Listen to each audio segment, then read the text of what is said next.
हाँ,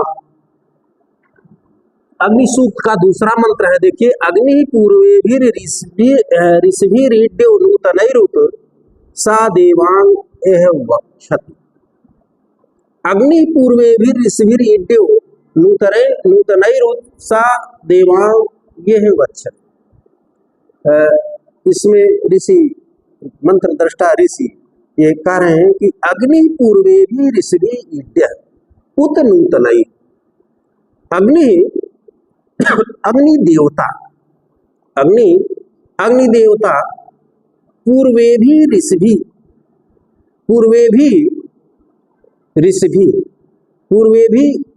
पूर्वई के स्थान पर वैदिक रूप है, जिसके लिए एक नियम है बहुलम छंदस, यानी छंद में जो है बहुलता के आधार पर प्रयोग कर दिया जाता है। तो पूर्वई के स्थान पर पूर्वे भी कर दिया।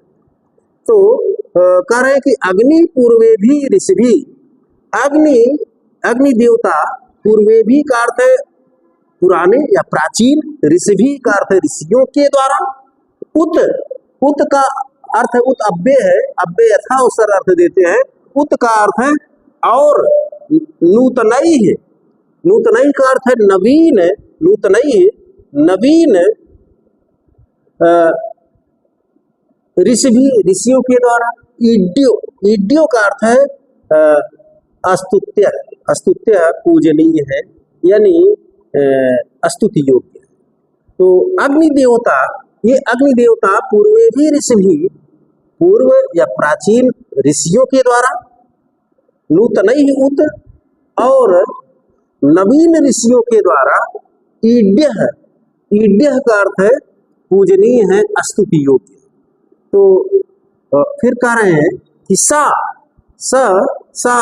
अग्नि देवता, सा देवा एह वक्षत, वह देवता, वह अग्नि देवता देवान, देखिए अनुनासिक है, देवान एह वक्षत, देवान देवताओं को, एह वक्षति, यह अस्मिन यज्ञ, वक्षति देवांग आ जो उपसर्ग है आवक्षति यहाँ आ जाएगा।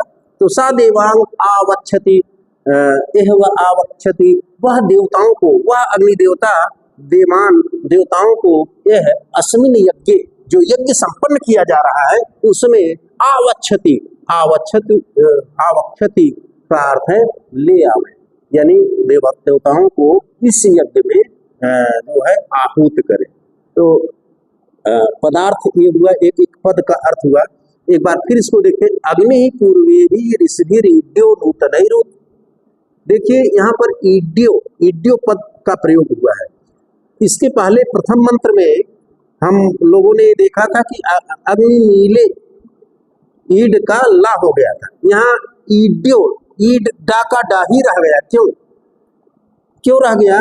क्योंकि वहाँ नियम हम लोगों ने देखा था कि अज मध्यस्थ डकारस्य लकारः वही बृचो जगु, ये नियम था कि यानी दो स्वरों के मध्य अगर डकार है तो उसका लकार हो जाता है।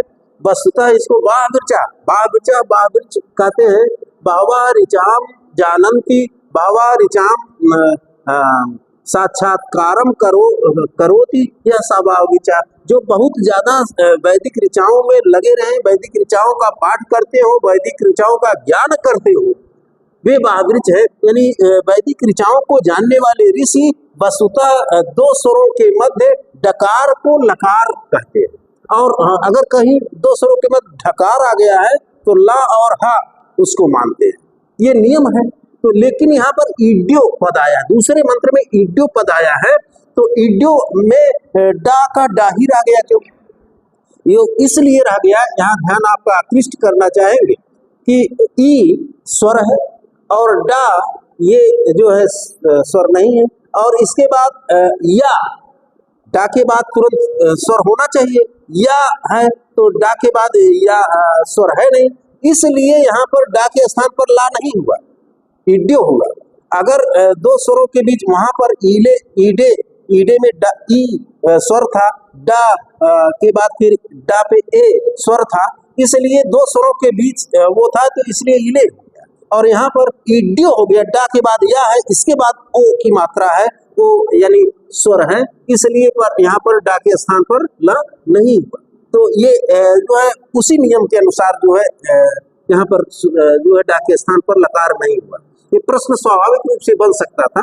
तो अग्नि पूर्वे भी ऋषभीर ईड्यो नूतनई रूप अग्नि ही, अग्नि देवता पूर्वे भी ऋषभि, ये जो है एक तरह से वैदिक प्रयोग है पूर्वे भी ऋषभि, क्योंकि पूर्वई ऋषभि ये होना चाहिए, पूर्वई पूर्व ऋषभि ऋषियों के द्वारा, यानी प्राचीन ऋषियों के द्वारा, अग्नि देवता प्राचीन ऋषियों के द्वारा। लेकिन एक नियम है कि छंदसी बहुलम या बहुलम छंदस, छंद में प्राय बहुलता के आधार पर प्रयोग कर दिया जाता है, तो अधिकता के आधार पर प्रयोग कर दिया जाता है कि ऋषभि है तो इसलिए पूर्वे भी कर, पूर्वई को पूर्वे भी कर दिया गया। तो कह रहे हैं कि अग्नि, उस अग्नि देवता के स्तुति के द्वारा की स्तुति पूर्वे भी ऋषभि, प्राचीन पूर्वे भी पुराने प्राचीन ऋषभि ऋषियों के द्वारा, उत यह अव्यय है और का अर्थ दे रहा है, और नूतनई नवीना, नूतनई इति नवीना, नवीन ऋषियों के द्वारा, नूतन शब्द बनता है, नव धन तनन प्रत्यय लगता है, नव धन तनन, और नव को नु आदेश होकर के नूतन बन जाता है, नव को नव धन तनन से नव को नु आदेश होकर के नूतन बन जाता है, तृतीय बहुवचन। नवस्य नु कैसे आदेश होता है, एक नियम है, नवस्य नु आदेशो लप तनन खास्य, एक सूत्र है, नवस्य नु आदेशो लप तनन खास्य, ये सूत्र है। इस सूत्र के आधार पर नव धन तनन जो प्रत्यय है, नव को नु आदेश होता है, ये यही सूत्र, नवस्य नु आदेशो नलत खास्य, ये सूत्र जो है नव को नु आदेश करता है, ये व्याकरण का विषय है, तो नूतन बना जाता है। तो कह रहे हैं कि नूतन ही है, और नवीन ऋषियों के द्वारा, यानी जो प्राचीन ऋषि थे और नवीन ऋषि थे उनके द्वारा अग्नि, वह अग्नि ईड्य का अर्थ है पूजनीय है या पूजा गया है, स्तुत किया गया है, यानी उस अग्नि की जो प्राचीन ऋषि थे, यज्ञ आदि संपन्न करते थे उनके द्वारा, और नवीन जो ऋषि हैं उनके द्वारा भी उनकी स्तुति की गई है, वे उन ऋषियों के द्वारा स्तुत्य हैं, स्तुति योग्य है, पूजनीय। फिर कह रहे हैं कि स अग्नि, वह अग्नि देवता देवान, देवान का अर्थ है देवताओं को, देवान स यानी ये विशेषण हो गया कि पूर्वे भी ऋषि नूतनई ईड्य अग्नि, वह अग्नि, वह अग्नि देवता देवान, देवों को, देवताओं को, देखिए यहाँ पर जो है देवान, लेकिन न का जो है रू आदेश हुआ, न का एक सूत्र है दीर्घात आठी, पाणिनि का 8वें अध्याय के तीसरे पाद का पहला सूत्र है दीर्घात आठ, न को रू आदेश होता है, और इसके बाद जो है रू का जो है अनुनासिक हो जाता है, यानी रू का ऊपर जो अनुनासिक हो गया तो देवान, ना का देवान हो गया है, देवान देवताओं को।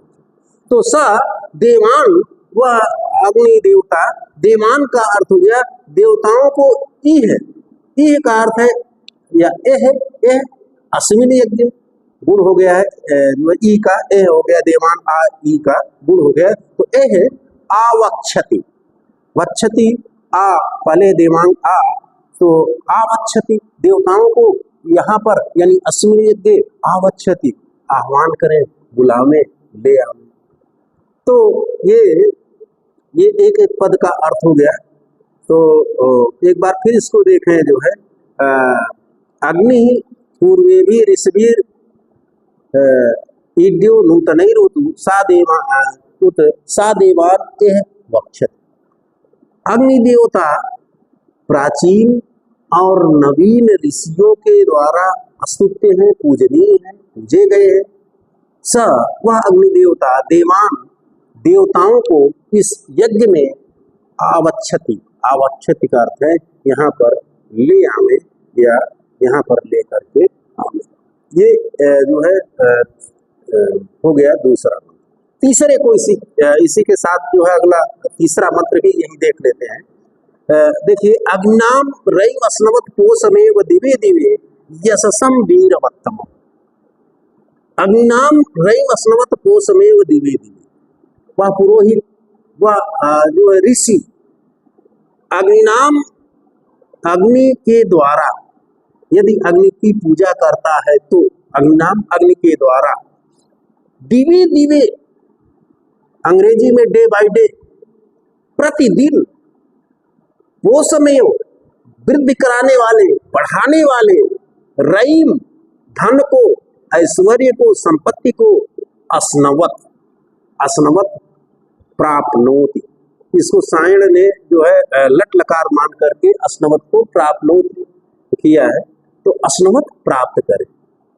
और क्या प्राप्त करे? यशसम वीरवत्तम, और वह पुरोहित ऋत्विक यशसम, यशस्वी यानी श्रेष्ठ जनों से युक्त, यशस्वी श्रेष्ठ, यश से युक्त, श्रेष्ठ लोगों से युक्त, वीरवत्तमम, वीर या बलशाली, वीरवत्तमम, तम प्रत्यय जहाँ लगता है तो अधिकता का बोधक होता है, यानी अतिशय वीरता से युक्त पुत्र पौत्र आदि को अस्नवत यहाँ भी आ जाएगा, अध्यारित होगा, प्राप्त करे।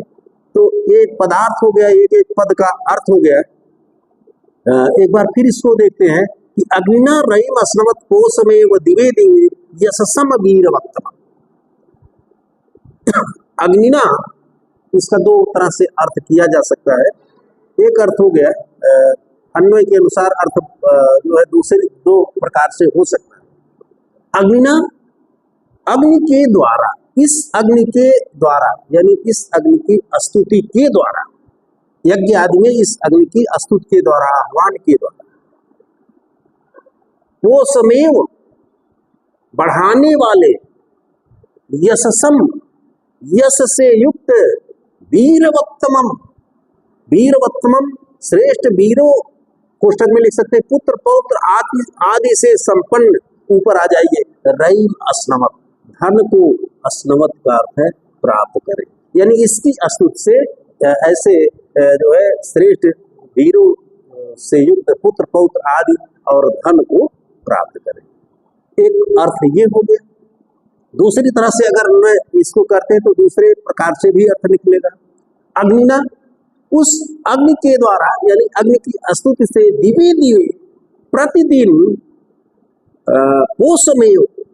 वो समय बढ़ाने वाले या निरंतर वृद्धि को कराने वाले, रईम धन संपत्ति को, ऐश्वर्य को, तथा यशसम वीरवत्तमम, यशसम वीरवत्तमम, यशस्वी वीरवत्तमम श्रेष्ठ वीर पुत्रों को, पुत्र पौत्र आदि को अस्नवत प्राप्त करें। तो दोनों तरह से अर्थ जो है इसका किया जा सकता है।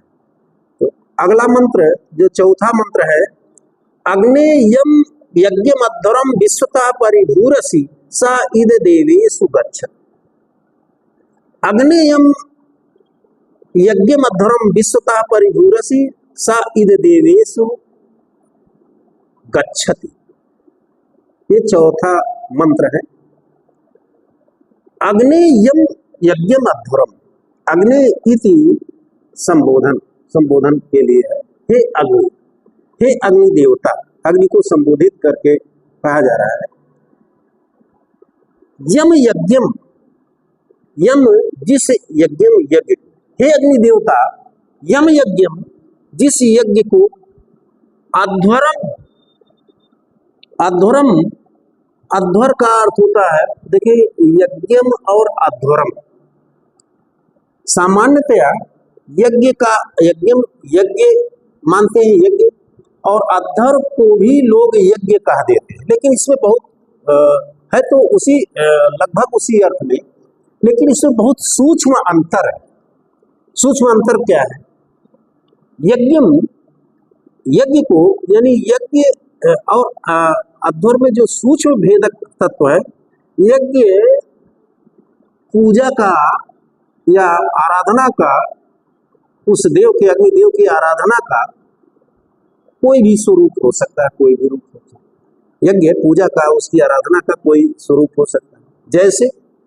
जैसे ब्रह्मयज्ञ या ब्रह्मयज्ञ जिसमें जो है मंत्रों का पाठ किया जाता है, ब्रह्मयज्ञ ये पूजा का स्वरूप हो गया यज्ञ। देखिए, या इसी तरह से पंच महायज्ञ जिसमें अतिथियों आदि की पूजा की जाती है, तो यज्ञ ये इस भाव में हो गया। लेकिन अध्वर वह होता है, अध्वरम अनुष्ठानम, अनुष्ठान जिसमें कर्म मुख्यतः अनुष्ठान संबद्ध हो जाता है। कर्म देखिए, जहाँ पर मंत्रोच्चार आदि से जो है, जैसे ब्रह्मयज्ञ पंच महायज्ञ आदि में होता है, तो वो यज्ञ हो गया। लेकिन अध्वर में अनुष्ठान, ये बहुत सूक्ष्म भेदक है। अध्वर अनुष्ठान से है यज्ञ का ही जो है रूप, तो इसमें अनुष्ठान संबद्ध हो जाता है। तो अनुष्ठान संबद्ध होने से जो है, इसीलिए इसको अध्वर कहा गया। इसमें अध्वर्यु नामक एक जो ऋत्विज होता है, उसकी भूमिका बढ़ जाती है अध्वर में। यज्ञ में तो कोई और ऋत्विज हो सकता है, लेकिन अध्वर में, अनुष्ठान में अध्वर्यु नामक ऋत्विज की भूमिका बढ़ जाती है। अध्वर्यु ऋत्विज किस वेद से संबंधित है? वो यजुर्वेद से संबंधित है। यानी यजुर्वेद कार्य के ऋत्विज की अध्वर में जो है भूमिका बढ़ जाती है। और किसी किसी व्याख्या में कहीं कहीं पर अध्वर का अर्थ जो है ये किया गया है कि ऐसा यज्ञ जिसमें कोई हिंसा ना किया जाए, जिसमें कोई हिंसा ना हो। यानी ना विद्यते धोरा अस्सीति अध्वरा, ना विद्यते धोरा अस्सीति अध्वरा, यानी जिसमें धोरा इति हिंसा, जिस अनुष्ठान में कोई हिंसा ना हो, जिस अनुष्ठान में किसी जीव आदि की हिंसा ना हो, यानी जिस यज्ञ में, अनुष्ठान में किसी जीव आदि की बलि ना चढ़ाई जाए, उसको अध्वर कहते हैं। तो जो है सायण ने भी जो है इसको अध्वरा का अर्थ जो हिंसा रहित अनुष्ठान किया है, हिंसा रहित यज्ञ अनुष्ठान किया है। तो फिर देखिए, कह रहे हैं कि यम यज्ञम अध्वरम अग्नि, हे अग्नि यम यज्ञम अध्वरम, जिस यज्ञ और अनुष्ठान को विश्वतः, विश्वतः का अर्थ है, विश्वतः का अर्थ हो गया चारों ओर से परिभूरस, तुम परिभूरस, ऊपरी भू होने वाले, यानी जिस यज्ञ के, जिस अनुष्ठान के तुम चारों ओर से होने वाले हो, यानी चारों ओर से व्याप्त करने वाले हो। परिभू का अर्थ हो गया ऊपरी भू, सर्वोपरि भू, सबसे ऊपर होने वाले हो, सर्वव्यापक हो, सब उसको आच्छादित करके, व्याप्त करके तुम स्थिर हो। फिर कह रहे हैं कि सा वह यज्ञ ईद देवेशु गच्छत, देवेशु सा ईद, वह यह यज्ञ, ईद यह वह यज्ञ जो है जिसको तुम चारों ओर से सर्वव्याप्त करके, आच्छादित करके स्थित हो, सा वह यज्ञ देवेशु, देवेशु का अर्थ है देवताओं में, सप्तमी है, देवेशु देवताओं में, गच्छति प्राप्त होवे जावे, यानी वह यज्ञ, उसकी आहुतियां देवताओं को प्राप्त हुए, देवताओं में जावे। तो इसका अर्थ जो है या इसका अर्थ इस प्रकार से किया जा सकता है, अग्नि, हे अग्नि देवता संबोधन है, हे अग्नि देवता, यम यज्ञम, यानी तुम जिस यज्ञ अध्वर और अध्वर को विश्वतः चारों ओर से परिभू व्याप्त करके यानी उस आच्छादित करके सर्वव्यापक हो करके स्थिर हो सा वही यह यज्ञ देवेशु देवताओं में गच्छति जाता है, पहुंचता है। वही यह यज्ञ देवताओं को जाता है, पहुंचता है। ये इस मंत्र का जो है अर्थ हो गया। ठीक है, अब अगला मंत्र है जो पांचवा मंत्र है। पांचवा मंत्र ये है, पांचवा मंत्र है अग्निर्होता कविक्रतु सत्य सत्यश्चित्र सर्वस्तमः देवो देवीर आगमत। पंचम मंत्र अग्निर्होता कविक्रतु सत्यश्चित्र सर्वस्तमः देवो देवीर आगमत। अग्नि अग्नि अग्नि देवता के लिए है। अग्नि अग्नि देवता होता होता होता आहवाता यानी यज्ञ में जो देवताओं का आह्वान करने वाला है, इसलिए कहा गया जो है उपनिषद वाक्य में कहा गया अग्निर्वै देवानाम होता। वस्तुतः अग्नि देवताओं का आह्वान करने वाला, बुलाने वाला ऋत्विज है। यज्ञ में देवताओं को बुलाने वाला ऋत्विज है। अग्निर्वै देवानाम। तो अग्नि अग्नि देवता होता यानी बुलाने वाला है या देव आह्वान करने वाला है या आह्वान करने वाला अग्नि देवता। कवि क्रतु कवि क्रतु कवि क्रतु कवि क्रतु यानी कवि की प्रज्ञा से युक्त। जैसे कवि वर्तमान भूत भविष्य तीनों को देखता है, वर्तमान को भी देखता है और काव्य रचना करता है, भूत को भी देख करके काव्य रचना करता है और भविष्य को भी देख करके कि क्या होगा कैसे होगा उसकी भी रचना करता है। यानी कवि की बुद्धि वाला, कब प्रांतदर्शी, वर्तमान भूत भविष्य त्रिकालदर्शी, इसको त्रिकालदर्शी भी कह सकते हैं। तो ये अग्नि के लिए अग्नि का ही विशेषण है, होता कवि क्रतु। और फिर कर सत्य सत्य का अर्थ है यथार्थ फल दिलाने वाला, सत्य फल दिलाने वाला यानी अनृत रहित। नृत्य कहते हैं सत्य को, अनृत, अनृत का अर्थ है असत्य से रहित, अनृत रहित। अवश्य फल, भाव ये है कि सत्य है, अवश्य यथार्थ रूप में फल दिलाने वाला, ये अग्नि के लिए ही है। चित्र सर्वस्तमः, चित्र सर्वस्तमः, चित्र सर्वस्तम, चित्र सर्वस्तमः महान यशस्वियों में श्रेष्ठ, सर्वस्तमः तमः तमः श्रेष्ठ, सर्वस्तमः चित्र सर्व यशस्वियों में श्रेष्ठ, चित्र सर्वस्तमः यशस्वियों में श्रेष्ठ। चित्र सर्वस्तमः चिनोति चीयते वा चित्रम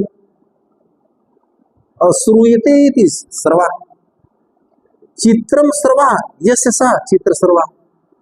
तो चित्र सर्वस्तमः का अर्थ हो गया कि महान यशस्वियों में श्रेष्ठ, जो अनेक प्रकार के यशों से युक्त जनों से युक्त है या भरा हुआ, ऐसा अग्नि के लिए। देव, हे अग्निदेव, नीचे फिर देव, देव, हे अग्निदेव, देवे भी, देव जो है देवी भी के साथ इसका जो है प्रयोग होगा। तो देव देवे भी, देवताओं को या देवताओं को आगमत, आगमत का अर्थ है यहाँ पर ले आवे, तो देवताओं को यहाँ पर ले आवे यानी अस्मिन यज्ञ आगमत, इस यज्ञ में देवताओं को ले आवे। ऐसे वह अग्नि देवता देवताओं को, देवी भी आगमत, देवताओं को यहाँ पर ले आवे। देखिए देवी भी आगमत, आ जो है तो देवी भी आगमत, देवताओं को यहाँ पर ले आवे। ये एक एक पद का अर्थ हो गया। एक बार इसको और देख सकते हैं समन्वय रूप में समूह में। वो देखिए होता होता प्रथम चरण में ही है। होता होता यानी देवताओं का आह्वान करने वाला, अग्नि के लिए विशेषण है। तो देवताओं का आह्वान करने वाला, कवि क्रतु त्रिकालदर्शी अथवा क्रांतदर्शी, अथवा कवि की बुद्धि वाला, कवि की प्रज्ञा से युक्त, वो भी अग्नि के लिए विशेषण है। सत्य यथार्थ परिणाम दिलाने वाला, सत्यशील, चित्र सर्वा, चित्र विविधा सर्वा, अतिशय यश संपन्न, श्रेष्ठ संपन्न। तो विविध यश से या अधिकता से संपन्न देवा, नीचे देवा अग्नि देवता, देवा अग्नि देवता,